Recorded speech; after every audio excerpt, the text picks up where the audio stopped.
May kilala ka bang tao na ang yabang pero walang narating sa buhay? At kung makaasta akala mo kung sinong asensado. Kung magmalaki akala mo wala siyang kahinaan. Na para bang kailanman hindi siya nasugatan. Na magtataka ka na lang kung bakit panayam at nakilala ko si ganyan. Malakas ako kay ganito. Baka hindi mo ako kilala. Kilalanin mo muna ako. At kung minsan hindi na nga nila alam kung ano yung sinasabi nila eh. Pero kuda pa rin ang kuda. Walang ibang alam kundi magyabang. Walang ibang alam kundi makipagkumpit. Walang ibang alam kundi ipakita sa iba na masaya sila kahit hindi naman talaga. Na para bang laging nag-iimbot ng sama ng loob sa kapwa niya. At kahit gawan mo ng mabuti, masama pa rin ang tingin sa'yo. Na every time you offer your hands to them, baliwala lagi. To the extent na itataboy ka pa niyan, mawala ka lang sa harapan niya.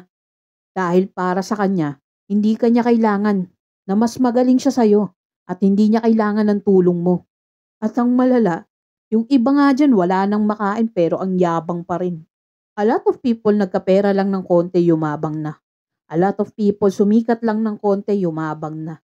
A lot of people natuto lang ng konti akala mo ang tali-talino na niya.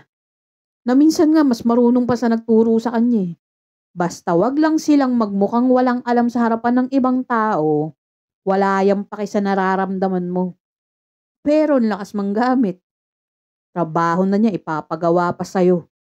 Pero pagkatapos mong gawin at mapagbigyan, hindi ka na niyan kilala.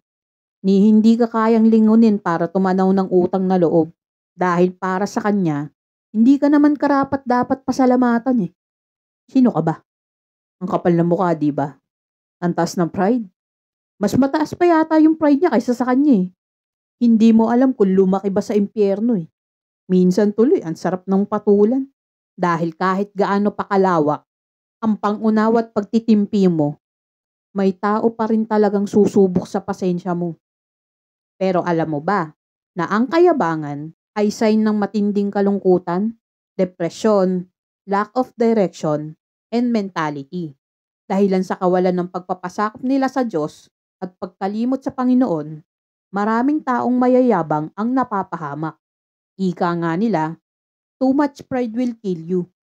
Dahil kahit ikaw pa ang pinakamayabang na tao sa buong mundo, kapag tinamaan ka ng sakit at ibinaba ka ng Panginoon, makikita mo kung sino ka talaga sa mundong to. Dahil nasusulat sa Mateo 23:12, ang nagmamataas ay aking ibababa at ang nagpapakababa ay aking itataas.